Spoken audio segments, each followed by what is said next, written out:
Para dar inicio a este evento,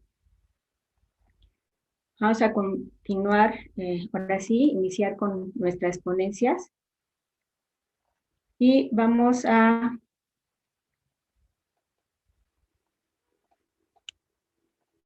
empezar con la participación de la doctora Laura Elia Martínez Villarreal. La doctora es jefa del Departamento de Genética de la Facultad de Medicina y Hospital Universitario Dr. José E. González, de la Universidad Autónoma de Nuevo León. Es médico cirujano y partero por la Facultad de Medicina de la Universidad Autónoma de Nuevo León. Cuenta con una maestría en Ciencias Morfológicas por la Facultad de Medicina de la Universidad Autónoma de Nuevo León. Tiene un doctorado en Medicina por la Universidad Autónoma de Madrid. Es medalla al Mérito Sanitario 2012, Dr. Carlos Canseco Morales, otorgado por la Sociedad Neolonesa de Salud Pública. Muchas gracias por su participación, doctora. Adelante. Muy buenos días, muchas gracias. Primero que nada, felicitar a todos los organizadores de este primer simposio sobre tamiz neonatal y enfermedades raras. No sé si me permitan compartir pantalla, por favor, para poner mi ponencia.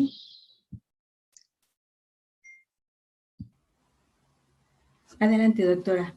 Sí, déjeme ver, porque no. Okay. Ya está habilitada, doctora. Ok, muchas gracias.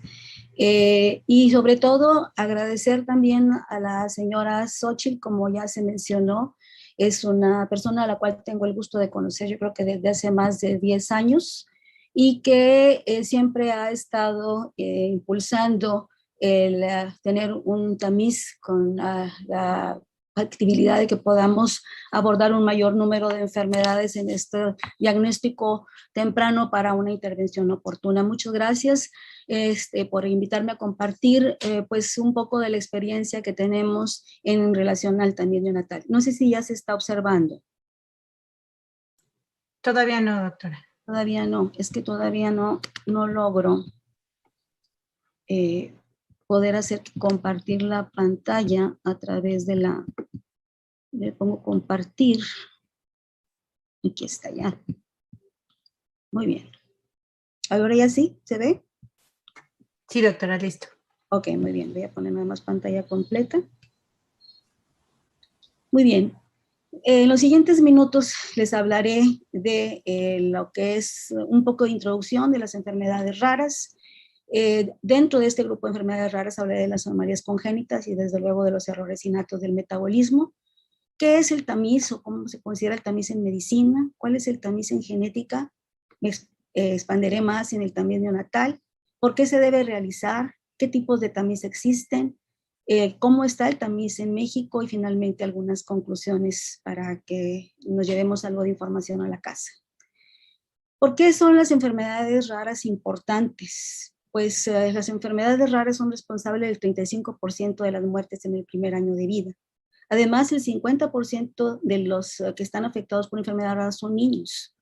Y se han descrito a la fecha más de 7,000 enfermedades raras, de las cuales solamente el 5% tiene tratamiento y para los cuales se han aprobado menos de 400 tratamientos por la industria, por la Agencia Internacional de Medicamentos en Estados Unidos. El 80% de las causas de una enfermedad rara son genéticas.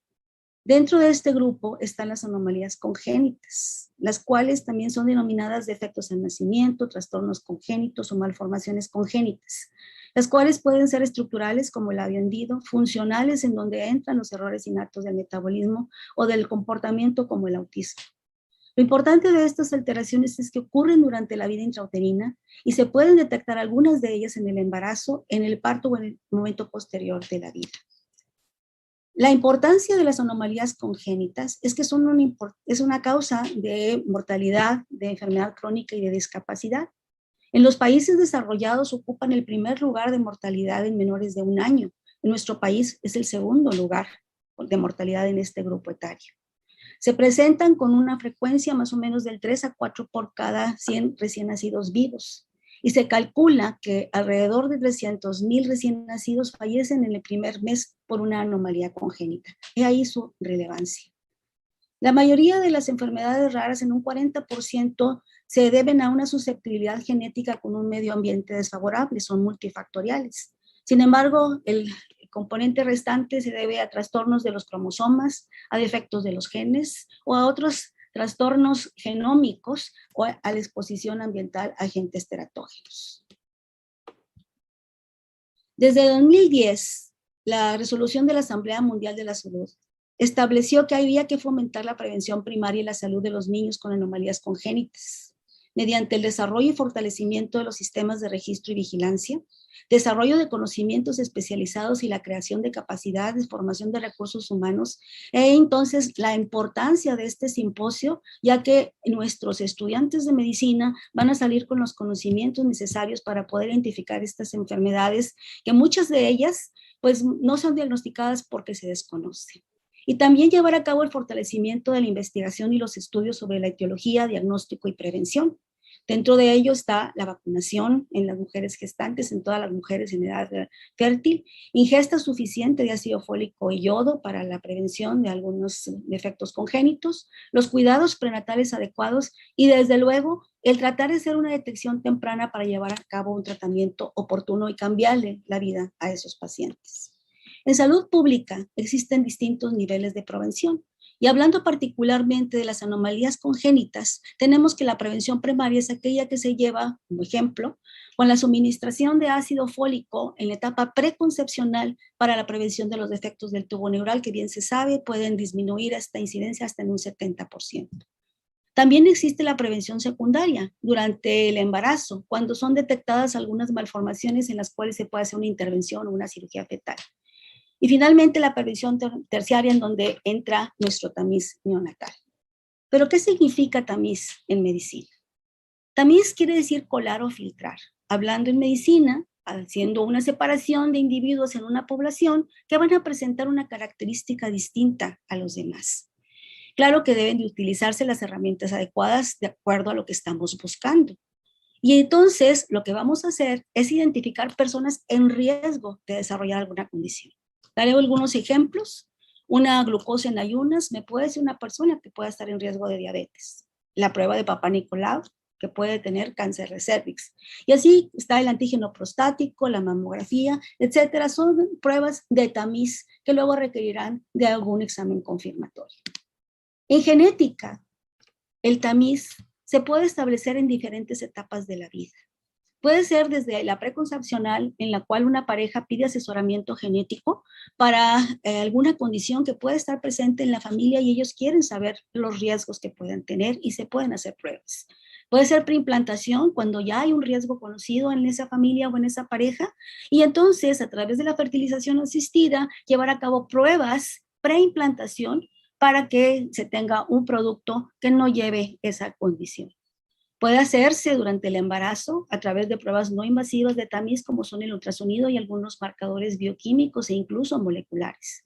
Al nacimiento, en el tamiz neonatal, o en la vida postnatal a través de llevar a cabo una historia clínica completa con una exploración que nos puede detectar si el niño está teniendo retraso del crecimiento, desarrollo, o si tiene dismorfias, o si tiene alguna condición que pudiéramos nosotros detectar en esa etapa todavía. También a través de un árbol genealógico podemos identificar el riesgo de una familia de tener alguna condición o cuando ya se conoce, identificar a aquellos que son portadores de estos trastornos. Hablaremos particularmente del tamiz neonatal, pues es cuando aplicamos todas estas herramientas en el recién nacido.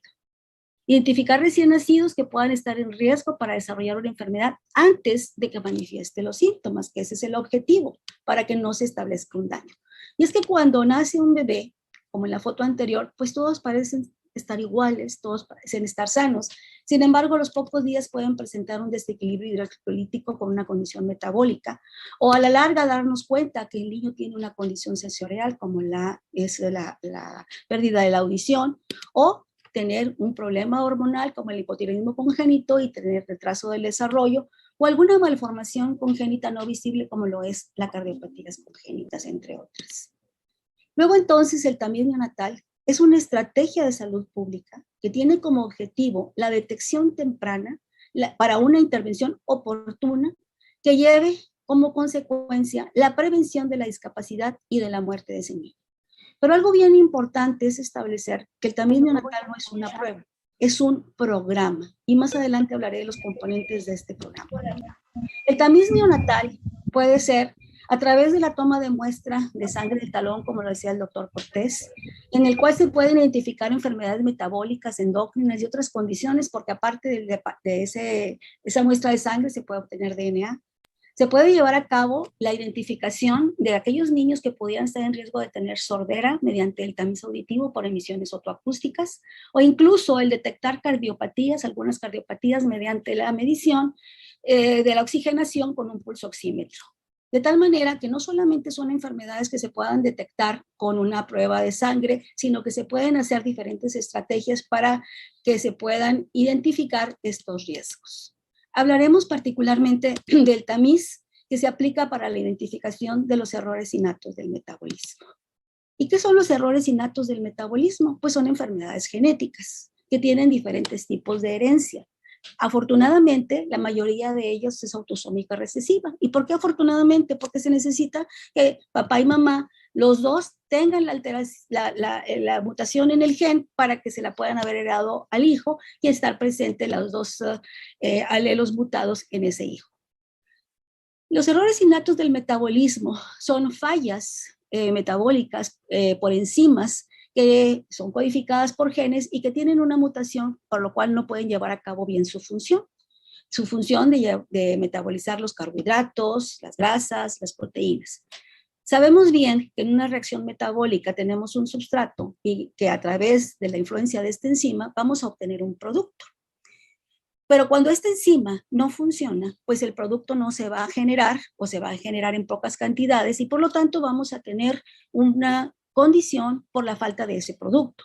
También vamos a tener que el substrato se va a acumular y este puede resultar tóxico para los distintos tejidos o se puede derivar para su eliminación a través de otras vías que también pueden resultar tóxicas. Como lo mencioné, estas enfermedades pueden ser de alteraciones en el metabolismo de los carbohidratos, como la galactosemia, de los aminoácidos, como la fenilcetonuria, la citrullinemia, de los lípidos, como los trastornos de la beta-oxidación, o algunos otros organelos, como las alteraciones mitocondriales o lisosomales, de las cuales se hablará más tarde en este simposio, y algunos otros trastornos.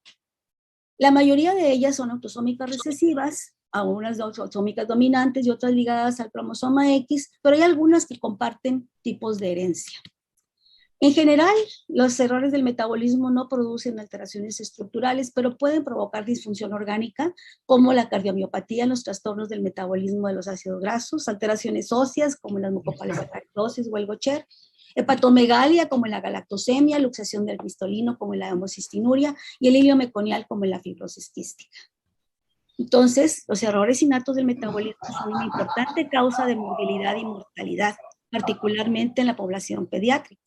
El retraso en el diagnóstico y tratamiento de estos trastornos pueden dar lugar a una disfunción neurológica, retraso mental e incluso la muerte. Por eso la relevancia de hacer una detección temprana mediante el tamiz neonatal para evitar o prevenir estas complicaciones. El tamiz neonatal, vamos a decir, data ya desde 1934, cuando el doctor Folling hizo por primera vez el descubrimiento de la asociación de retraso mental con una alteración metabólica, particularmente la alteración de la deficiencia de la fenilalanina hidroxilasa que da lugar a la fenilcetonuria, con retraso mental en los pacientes que la tienen. Él diseñó una prueba colorimétrica en la orina para poder hacer la identificación de estos casos. Fue en 1960 cuando el doctor Guthrie hizo por primera vez la prueba de tamiz para medir la fenilalanina en sangre en papel filtro. Y en 1963 se inició el primer programa universal de tamiz neonatal para fenilcetonuria. En 1990, el doctor Millington y el doctor Chase introducen una nueva tecnología, la espectrometría de masas en tándem, que permitió la expansión del tamiz a un mayor número de enfermedades, haciendo que se pudieran cuantificar en la misma muestra de sangre un mayor número de marcadores para determinar el riesgo de un mayor número de enfermedades. Parece ser que como que cada 30 años estos sucesos se vinieron dando a lo largo de la historia. Entonces, antes teníamos una prueba que diagnosticaba una enfermedad. Ahora tendremos con la misma prueba detectar múltiples enfermedades con mayor sensibilidad y especificidad. Ese fue el gran cambio.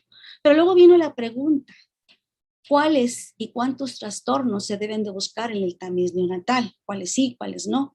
Y entonces el Colegio Americano de Genética Médica recomendó un panel primario de 30 trastornos y uno secundario de 25 trastornos.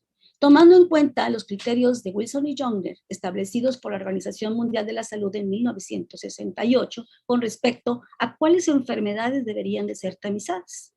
Que la condición debía ser un importante problema de salud, que existiera un tratamiento adecuado y reconocido, disponibilidad para el diagnóstico y tratamiento, o sea, tenemos que hacer el tamiz y después pruebas confirmatorias. El padecimiento tiene un periodo de latencia, un periodo de ventana que nos permita llevar a cabo las pruebas y hacer una intervención antes de que se establezca el daño. Que hay una prueba específica para su identificación. Esta prueba debe de ser pues no invasiva para que sea aceptada por la población, conocer la historia natural de la enfermedad y existir una política sobre a quién se le debe de tratar. El costo del caso, incluyendo diagnóstico y tratamiento, debe de tener un equilibrio económico con relación al posible gasto del servicio médico total. O sea, debe tener costo-beneficio.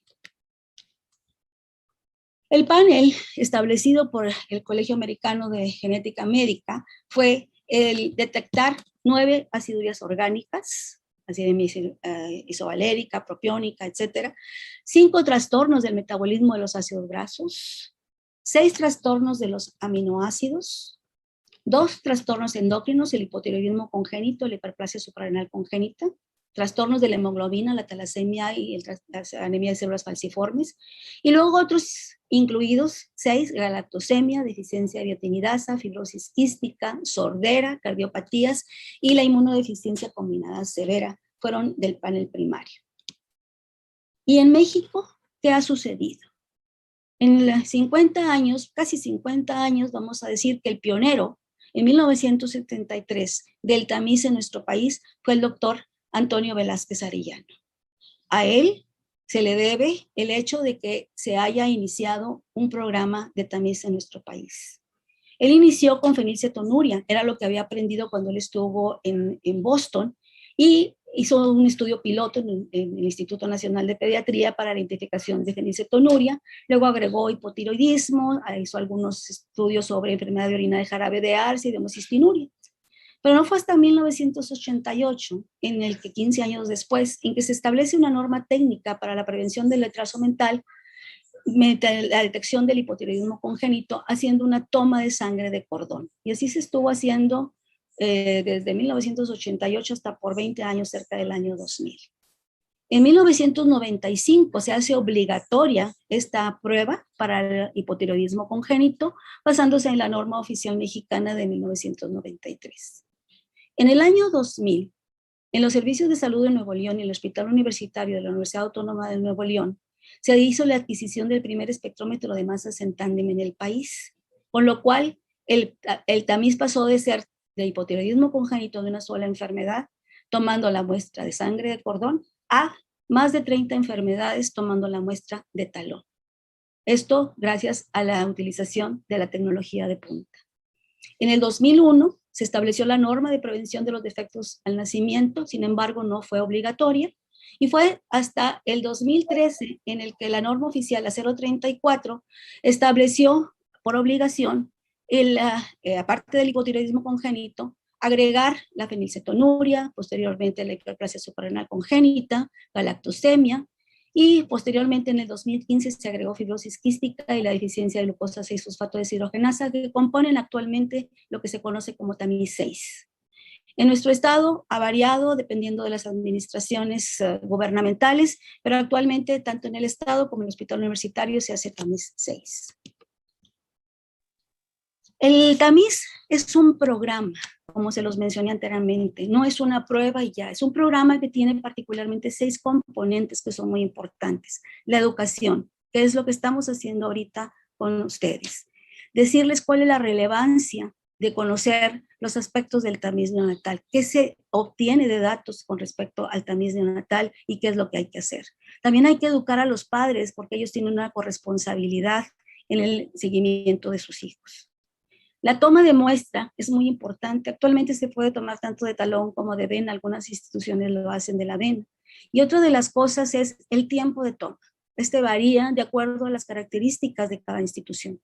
En Estados Unidos se toma las 24 horas, en Alemania entre las 48 y 72, en el Reino Unido son 120 horas, aquí es entre los 3 y los 5 días, pero siempre se debe establecer porque a partir del tiempo de toma y del sitio de la toma se deben establecer los valores de corte. Los equipos deben ser equipos que sean calificados y que sean manejados por personal que haya sido previamente entrenado y que el laboratorio cuente con acreditaciones tanto internas como externas, nacionales como internacionales. Como es un tamiz, es importante contar con las pruebas diagnósticas, con pruebas confirmatorias para cada una de las enfermedades que se están identificando mediante el tamiz. Y sobre todo, y muy importante, contar con un equipo interdisciplinario para el tratamiento y contar con pruebas para el seguimiento de estos pacientes. Y por último, debe haber una evaluación. ¿Pero qué detecta el tamiz neonatal? El tamiz neonatal exactamente no detecta enfermedades, detecta marcadores que nos orientan sobre alguna alteración en una vía metabólica. Y tener un tamiz positivo no significa tener la enfermedad, puede haber falsos positivos, pero tener un tamiz negativo, y a veces yo lo escucho que dicen, no, es que el tamiz salió negativo, y ni siquiera saben qué enfermedades estaban buscando en el tamiz, si era un tamiz 6 o era un tamiz con espectrometría de masas, o simplemente que les quede en la conciencia que si el tamiz es negativo, no descarta que el niño tenga la enfermedad, porque también puede haber falsos negativos. El tamiz 6 ya lo mencioné, aparte de galactosemia, fenilcetonuria, fibrosis quística, hipotiroidismo congénito, hiperplasia suprarrenal y deficiencia de glucosa 6-fosfato, mientras que el tamiz por espectrometría de masas, mediante la cuantificación de acilcarnitinas y de aminoácidos, pues nos ayuda a identificar un mayor número de condiciones. En Nuevo León, en el año 2000, cuando ya se tenía el 100% de cobertura para el hipotiroidismo congénito, se decidió hacer un programa piloto por espectrometría de masas, en el cual se identificaban más de 30 marcadores que nos orientaban a la sospecha de alguna condición en ese recién nacido. En el 2011 se agregó el tamiz auditivo. En el 2013 se agregó el tamiz para la retinopatía del prematuro y para la displasia de cadera. En el 2014 se aumentó el tamiz cardíaco y en ese mismo año hicimos un estudio piloto para la identificación de las aneuploidías sexuales a través de técnicas moleculares. El tamiz neonatal ampliado por espectrometría de masas en Nuevo León detectaba 12 trastornos de metabolismo de los aminoácidos, un trastorno mitocondrial, 11 trastornos de metabolismo de los ácidos grasos, también 10 trastornos de las acidemias orgánicas y entre otros, igual que lo que ahorita corresponde al tamiz 6. La experiencia de laboratorio que tenemos ahí en la universidad es a la fecha más de 200,000 neonatos para tener un estimado de una incidencia de 1 en cada 320 recién nacidos vivos, o sea, 3 por cada 1,000. Entonces son enfermedades raras, pero en conjunto, como lo vamos a ver, ya no son raras. En este cuadro les pongo las primeras 10 enfermedades frecuencia que identificamos en nuestro programa de los 30 distintos diagnósticos que hemos identificado, siendo la deficiencia de glucosa 6-fosfato deshidrogenasa la más frecuente, seguida de hipotiroidismo congénito, hiperplasia suprarrenal congénita y fibrosis quística. Y luego tenemos fenilcetonuria en el lugar 8. Estas enfermedades son las que son identificadas por el tamiz 6, pero si vemos en los lugares 5, 6 y 7, van a ser enfermedades, igual que el 9 y el 10, que son detectadas por espectrometría de masas en tándem. He ahí la importancia de contar con esta tecnología para hacer el diagnóstico de estas condiciones. Otro aspecto importante es que estas condiciones, al ser genéticas y al haber heterogeneidad genética, no nada más entre las poblaciones, sino en nuestro país, es importante conocer cuál es la frecuencia de estas enfermedades. Si vemos en esta tabla, cuando se agregó la espectrometría de masas en tándem, podemos ver una frecuencia tan alta como la de Qatar de 1 en 1.800 individuos, o tan baja como la de Japón en una casi 9.330 individuos. En Australia se vio que cuando introdujeron la espectrometría de masas en tándem, la frecuencia de estas enfermedades raras se incrementó de alrededor de 9 a casi 16 por cada 100.000 individuos. No nada más notaron un aumento de la frecuencia de estas enfermedades, sino que también se observó una disminución de la mortalidad y la discapacidad. Y por cada euro gastado en el tamiz neonatal, estimaron un ahorro de más de 25 euros en costos de salud y sociales. O sea, tiene un gran costo-beneficio establecer un tamiz con espectrometría de masas. Como ya lo mencioné, y no voy a entrar en detalles del tamiz para cardiopatías, ni para sordera, ni para otros factores, pues se pueden identificar las hemoglobinopatías, la inmunodeficiencia combinada severa, los trastornos lisosomales, la adrenoleucodistrofia, la atrofia espinal muscular, que ya ha sido aprobada también en Estados Unidos, y recientemente un laboratorio sacó la cuantificación de creatinquinasa para la identificación neonatal de distrofia muscular de Duchenne. También existe el tamiz para cromosomopatías y les hablaré del programa que nosotros hicimos para la identificación particularmente de los síndromes de Turner y síndromes de Klinefelter, que no son identificados al nacimiento, pero que si son identificados al nacimiento, pues se les pueden dar hormonas que les mejoran mucho su calidad de vida. A las niñas les aumenta de talla, aparecen sus caracteres sexuales secundarios, tanto a ellas como a ellos. Este trabajo fue publicado el año pasado y consistía en obtener la muestra de sangre, hacer extracción del DNA, hacer cuantificación de algunos genes, CHOX, PAMP y SRY por qPCR, y finalmente, siguiendo un perfil de aneuploidías, ¿sí?, se pudieran identificar casos de polisomías del X, Klinefelter, XYY y síndrome de Turner. Obviamente, siempre contando con una prueba confirmatoria como lo es el cariotipo. Para este estudio hicimos 10.000 muestras, un poco más de 10.000 muestras, de las cuales al principio tuvimos 244 con alguno de los analitos o de los genes anormales, haciendo un segundo análisis y ahora sí seleccionando solamente aquellas que tuvieron el perfil de aneuploidías, de las cuales tuvimos 25. Perdimos 3 en el seguimiento y se hicieron un cariotipo en 22, 2 fueron falsos positivos y 20 se confirmaron los diagnósticos para una frecuencia de 1 en 500 recién nacidos. Como podemos ver, las técnicas moleculares aplicadas actualmente al tamiz neonatal, incluso la secuenciación de nueva generación, está ayudando a mejorar la evolución clínica de otras condiciones genéticas que no son detectables mediante los métodos bioquímicos de tamiz neonatal. En conclusión, el tamiz neonatal tradicional contemplaba inicialmente enfermedades que se asociaban a retraso mental. Actualmente incluye trastornos que pueden provocar la muerte prematuro, trastornos de la hemoglobina, lisosomales, inmunodeficiencias, entre otros. La expansión de un panel de tamiz debe de considerar los beneficios sobre los riesgos que se pueden generar. Ya hablamos de los falsos positivos y de los falsos negativos. Entonces, ¿por qué y para qué hacer el tamiz neonatal? Porque vamos a prevenir la muerte infantil, porque vamos a prevenir la discapacidad, porque vamos a disminuir los costos en la familia, el costo emocional y obviamente los costos en salud, y porque todos tenemos derecho a una vida con salud, ¿sí?, a una vida que sea óptima para cada quien. Y en México es realmente un programa lo que estamos llevando a cabo. Para comenzar, hay inequidad. Dependiendo en qué entidad federativa nazcas, Yucatán hace tamiz con espectrometría de masas, los demás estados no. Si naciste en un hospital público o un hospital privado, pues también te hacen tamiz 6 o te hacen tamiz de más de 30 enfermedades, o si naciste en Pemex o en el ISSSTE, creo que hay inequidad. Falta de continuidad. No se cuenta con la bolsa, con los recursos económicos de manera continua, por lo tanto, en ocasiones se tiene que interrumpir. Y ya vimos que deben de tener una ventana, porque después de esto, aunque lo diagnostiques, el daño que se instaló es irreversible. Deben de tener una cobertura completa, no se tiene una cobertura completa, no hay una oportunidad diagnóstica en todos los casos, falta el seguimiento y bueno, pues los padres de familia que pudieran estar ahorita presentes en la plática, pues han notado que hay una falta de tratamientos. COFEPRIS no ha estado aprobando algunos tratamientos, de tal manera que como ya lo mencioné, esto debe ser un programa y debe ser un seguimiento de los niños a todo lo largo de la vida.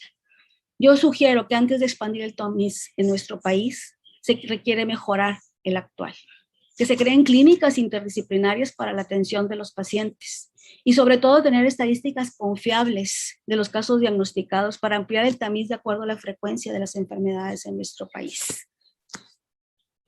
Todos los niños son importantes. He ahí entonces la necesidad de ir creando las condiciones necesarias sobre la educación, sobre el conocimiento de estas enfermedades, sobre la aportación de los recursos necesarios y la creación de las clínicas interdisciplinarias para la atención de los niños para poder darles lo que ellos necesitan. No es la prueba, no es decir, tengo un niño con citrullinemia o ya hice el diagnóstico de un niño con una enfermedad rara, es qué voy a hacer con él. Entonces, ¿cuántas enfermedades se deben buscar en el tamiz? Las que se tenga capacidad de diagnosticar y atender de manera interdisciplinaria durante toda la vida del paciente. Con esto doy por terminado y agradezco al personal de mi departamento, de nuestro hospital y de nuestra Facultad de Medicina, y estoy a sus órdenes por si tienen alguna pregunta. Gracias. Muchas gracias, doctora Laura Elia. Muy interesante lo que usted nos acaba de compartir. No sé si haya preguntas por parte de la asistencia. Parece que Peña Cruz Alejandra levantó la mano.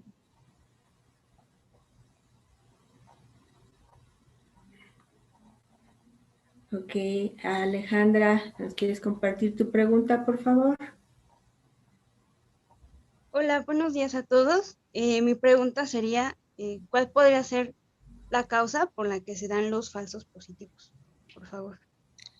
Existen varias cosas. Algunas veces es inmadurez del organismo del niño. Recordar que durante la vida intrauterina todas las funciones metabólicas son llevadas a cabo por la placenta y por mamá, de tal manera que al nacimiento pudiéramos tener algunas condiciones de inmadurez y entonces por eso tener un falso positivo. Es importante que el niño haya recibido o falso negativo, que haya recibido alimentación. Si el niño no ha comido, no lo hemos expuesto a que pueda manifestar alguna alteración del metabolismo. Entonces, a veces se olvida que el niño debe de haber comido y debe de pasar un tiempo para poder dejar que se ocurra el acúmulo de ese metabolito. ¿Alguna otra pregunta que tengan? En el chat, Alex Vega comenta, ¿qué tan frecuente es un falso positivo o un falso negativo? Lo ideal es que deba de haber menos del 2%. Cuando tienes falsos positivos o falsos negativos más del 2% en tu programa, tienes que ajustar tus valores de corte. Muchas gracias. Otra pregunta de Ivette Islas. ¿Cuál es o debería ser el tiempo idóneo para realizar el tamiz neonatal? El tamiz neonatal depende de la tecnología que se esté utilizando. Si contamos con equipos que tienen alta sensibilidad y especificidad, a partir de las 24 horas, una vez que el niño haya ingerido alimento, se puede tomar la muestra. Sin embargo, si contamos con técnicas que no son altamente sensibles, es preferible esperarse 48 o 72 horas y no debe haber pasado más de 10 días. Y les voy a decir por qué. Porque una de las enfermedades que tiene una ventana muy corta es la hiperplasia suprarrenal congénita, que la hacemos mediante la cuantificación de 17-hidroxiprogesterona. Si no hacemos la identificación de los niños en riesgo de una hiperplasia suprarrenal congénita, particularmente los varones, porque las niñas a veces nacen con genitales ambiguos y se quedan internadas en los hospitales. Y obviamente piensas en una hiperplasia suprarrenal congénita, pero los niños no, y esos pueden regresar antes de los 10 días o alrededor de los 10 días con un desequilibrio hidroelectrolítico importante. Entonces, volviendo a la pregunta, depende de la sensibilidad de los equipos. La maestra Elisa Coronel por YouTube nos comenta, felicidades a la doctora por su interesante trabajo. Gracias. A través del chat también de Zoom, María Guadalupe Dorantes, muchas felicidades, doctora. Y la pregunta es, ¿se podría diagnosticar las enfermedades raras antes del parto o solo es mediante tamiz metabólico?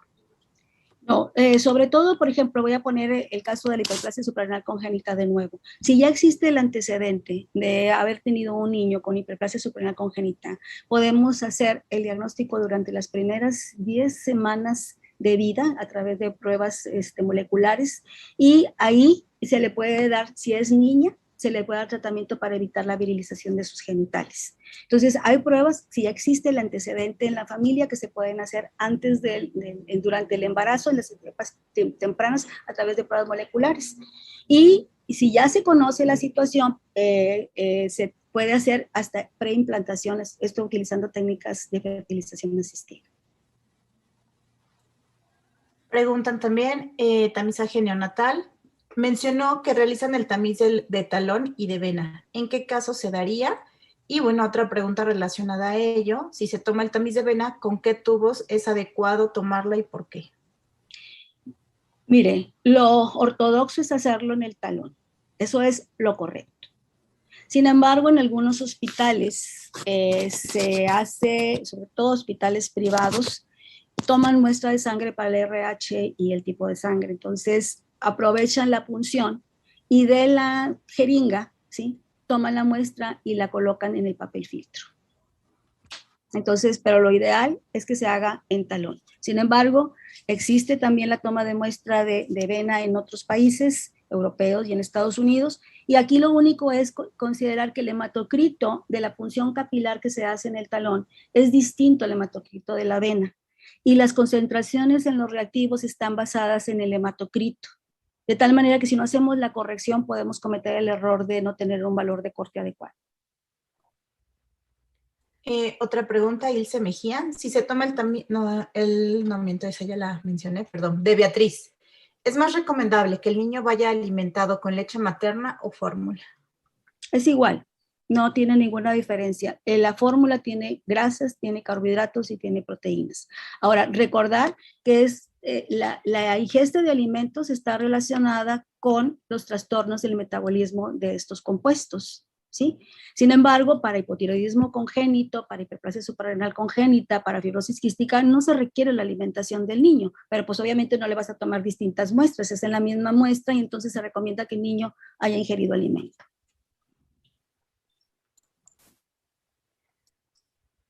Muy bien. Muchas gracias, doctora. Gracias a ustedes. Sí.